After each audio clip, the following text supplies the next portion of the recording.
Chapter 5. A Scary Apparition.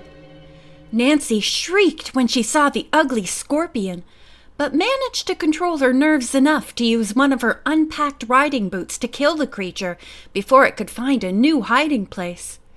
Only then did she catch her breath and really look at it. "How did you get in that suitcase?" she asked the dead scorpion. "You didn't come with me from River Heights, that's for sure." She picked up the vicious creature with its poisonous stinger and disposed of it in the corner wastebasket. Nancy looked around, sighing. It was possible that her unlocked case could have come open in the luggage area of the airport, or even here, but somehow she didn't think so. She had a disturbing feeling that someone had used the scorpion in another attempt to get rid of her. Was it the driver of the car that had forced them off the road when they arrived? The person who sent her the threatening note in River Heights? In any case, her enemy obviously knew she had been invited by Heather and Chuck before she left home, and was desperately trying to keep her from solving the mystery. But who could it be? And what was his or her motive? Nancy sighed. "This is getting stranger every minute," she said to herself, "and certainly more dangerous." Chuck and Heather seemed unsurprised when she casually mentioned the scorpion as they sat in the rear parlor after dinner. "We don't see as many of them now as we did when we first moved in," Heather said, "but they are still around. It's wise to empty your shoes before you put them on in the morning, just to be sure."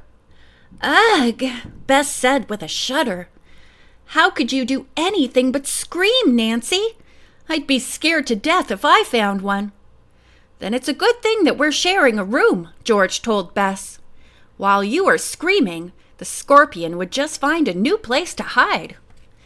"I don't think you'll need to worry, Bess," Chuck said with a smile. "We had the exterminator out last week, so that little devil probably came from outside the house." "I'm not so sure," Nancy said, then showed them the letter she'd received the day before. Chuck looked grave after he finished reading it. "Now I'm beginning to think that scorpion was planted," he said. "And you probably are convinced that the car accident yesterday was deliberate, too." Nancy shrugged. "I honestly don't know what to think," she admitted. After a few moments of silence, the talk turned to other subjects, and soon the long day's excitement began to catch up with the three girls. Nancy was glad when Heather suggested that they make it an early evening. "I've invited some of our friends over for a barbecue tomorrow night," she explained. "I thought you might enjoy having a campfire in the desert." "That sounds like fun," George and Nancy chorused. "Without scorpions," Chuck told Bess, and they all laughed as the pretty blonde added her voice enthusiastically to theirs. In spite of her weariness, Nancy found sleep difficult as she watched the moonlight tracing the delicate limbs of a Palo Verde tree which grew just beyond the single window of her room. She'd seen no more of Nguyen Littlefeather, since he and the Tomishas ate in the kitchen rather than the dining room, but she found it hard to believe that the boy was a troublemaker. However, she could see no reason for anyone to falsely accuse Nguyen of starting fires or stealing the Appaloosa filly. The Kachina paintings troubled her too. They were beautiful and strangely fascinating with their alien colors and forms. They were perfect for the resort, and as she stood in front of them, she felt no sensation of haunting or menace, only a kind of sadness. Though she wasn't aware of drifting into sleep, Nancy knew as soon as she opened her eyes that a great deal of time had passed, for the moonlight no longer played brightly through her deep window. For a moment she just lay still.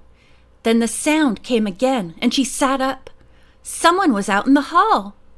She slipped her feet into her shoes, trying not to think of scorpions, then pulled on her robe as she moved to the door, opening it as quietly as she could. The hall, which stretched in both directions, was dimly lit by the moonlight that came in the windows at each end. but shadows lay heavy along the inner walls and in the doorways that opened off it. Suddenly, something moved out of the shadows at the near end of the hall and seemed to be coming toward Nancy. Sure that it was an intruder, Nancy stepped back into her room, closing the door to a crack, then peeping out. Only when the apparition reached her did she realize that it was no human form. The Kachina drifted by, moving in and out of the shadows, seeming unaware of Nancy's eyes. Fearfully, she eased her door open and stepped out into the hall, determined to follow the creature and perhaps learn if it was real or part of a nightmare. Just then, the apparition reached the turn in the hall, and Nancy had to hurry to keep it in sight.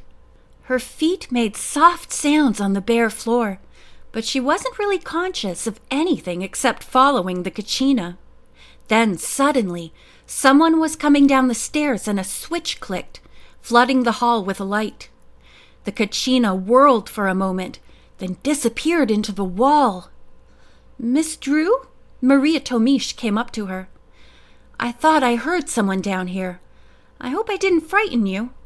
"Call me Nancy, please," Nancy told her, forcing a smile, though her heart was still pounding with excitement from following the Kachina. "Were you looking for something?" the Indian woman asked. Nancy peered around, suddenly aware that there were people sleeping behind the doors along the hall. "Could we go to the kitchen and talk?" she whispered. "I don't want to wake the others." "Of course. Would you like some tea? I mix my own herbal blend and came down to have a cup myself. I often do when I can't sleep." "I definitely could use a cup of tea," Nancy assured her, shivering now in reaction to her spooky vision. "I think I've just seen the Kachina ghost." Maria nodded, seeming unsurprised as she stepped through the door that led into the kitchen. She busied herself making 2 cups of steaming, fragrant tea, added a small plate of pecan-rich cookies, then settled herself at the kitchen table with Nancy. "You've seen the Kachina yourself, haven't you?" Nancy asked. Maria nodded.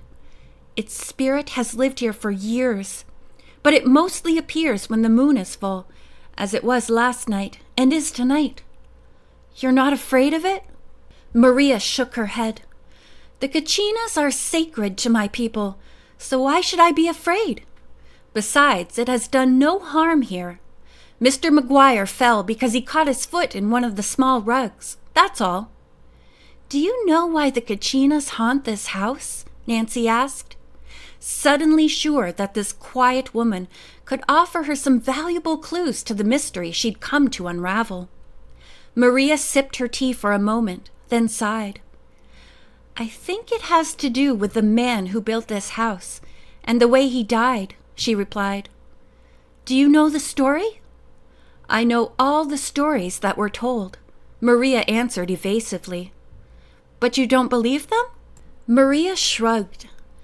"Big Jake Harris built this house and painted all the Kachinas.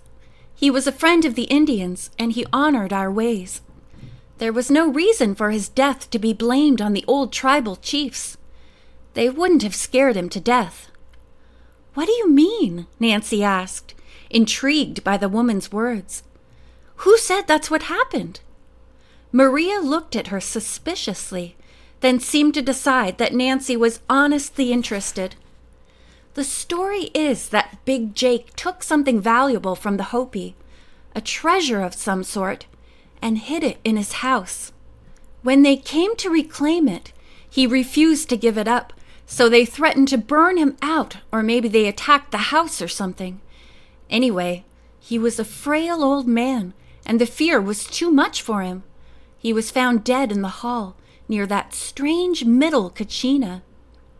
Nancy nodded, realizing that Maria must mean the spot where her apparition had disappeared. "But you don't believe that's what happened, do you?" she asked. "My great-grandfather was among the chiefs blamed for Jake Harris's death. They were driven out of the area and died in exile in Mexico. My great-grandmother mourned him for years.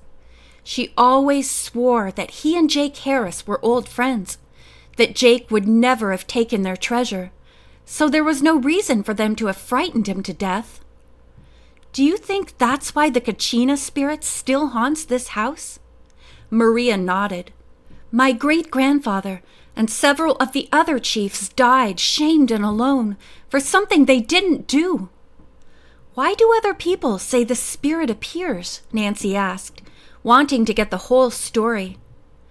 They say that the chiefs put a curse on this house because Jake Harris had hidden their treasure and they couldn't find it even after he was dead. Maria explained emotionlessly. Nancy stared at Maria in surprise. You mean that the treasure is still here? End of chapter 5.